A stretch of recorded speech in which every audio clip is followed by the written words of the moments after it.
விஜயகாந்த் தெரியுதானே? நான் என்ன கேட்கிறேன், அவர் கட்சி ஆரம்பிச்சாப்ல, அவர் போட்டிட்டாரு. நான் கூட அவர் போட்டிட்ட அவர் கட்சி வேட்பாளர்கள்லாம் போய் ஆதரவா வேலை செஞ்சேன். அவருக்கே போய் ரிஷிவந்தியத்தில் வாக்கு சேகரிச்சேன் 2011. உங்களுக்கு தெரியும், அம்மையார் ஜெயலலிதாவோட அவர் கூட்டணி வச்சிருக்கும் போது.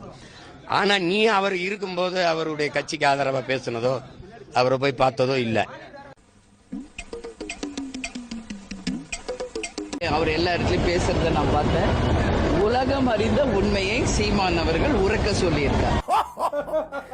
இதுக்கெல்லாம் நீங்க தான் ஒளித்து பின் சென்று கண்டுபிடிக்கணும். அதெல்லாம் நான் உனக்கு சொல்லிக்கிறேன். நீ தான் ஒளித்து பின் செல்லுதெல்லாம் என்னன்னு கண்டுபிடிக்கணும். என்கிட்ட கேட்க கூடாது. புரியல. பிளாஷ்பேக் அப்படி சொல்லுங்க. ஒளித்து பின் செல்லுங்கிற. போங்க போங்க எல்லாம் போங்க. அந்த கூட்டணிக்குள்ள இருக்கிற நல்ல கண்ணுக்கு கால் கட்ட மயிர் அளவுக்கு பெறுவானாடா விஜயகாந்த். கிங்கா கிங் மேக்கரா அப்படின்னு கேட்கிறாரு. நான் கிங்கா கிங் மேக்கரான்னு.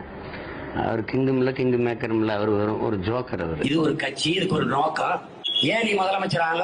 கல்யாண மண்டபத்தை இடிச்சுட்டாங்க. இந்த தேசிய நெடுஞ்சாலையை போடுறதுக்கு நாடு இரு பக்கம் இருக்கிற லட்சக்கணக்கான வீட்டை அடிச்சுட்டாங்க. விஜயகாந்த் அவருடைய மனைவி நம்ம ஐயா சகாயம் அவர்களினுடைய மறு உருவம் தான் நமது கேப்டன் அவர்கள். என்னங்கடா கொடுமையா இருக்கு. சகாயம் எங்க இருக்கிறாரு, இவர் எங்க இருக்கிறாரு? இவர் திடீர்னு நேற்று ராத்திரி எனக்கு இரவுல தூக்கம் வரலைன்னா அந்த கேப்டன் செய்தி சேனல்ல போட்டுருவாங்க. அந்த 2 பேரும் பேசுறத பார்த்தா என் மனைவி கூட அருமையா சொன்னாங்க. சிரிக்காதீங்க, நான் மறந்துடுவேன் என்ன பேசுவேன்னா அப்போ விட்டுருவேன். நான் கொஞ்சம் முன்ன பண்ண பேசுவேன், நீங்க கோர்த்து புரிஞ்சுக்கிறீங்க. அறிந்த உண்மையை சீமான் அவர்கள் உறக்க சொல்லியிருக்கார். விஜயனோட நடிக்கும் போது முதல்ல ரொம்ப டென்ஷனா இருந்தது.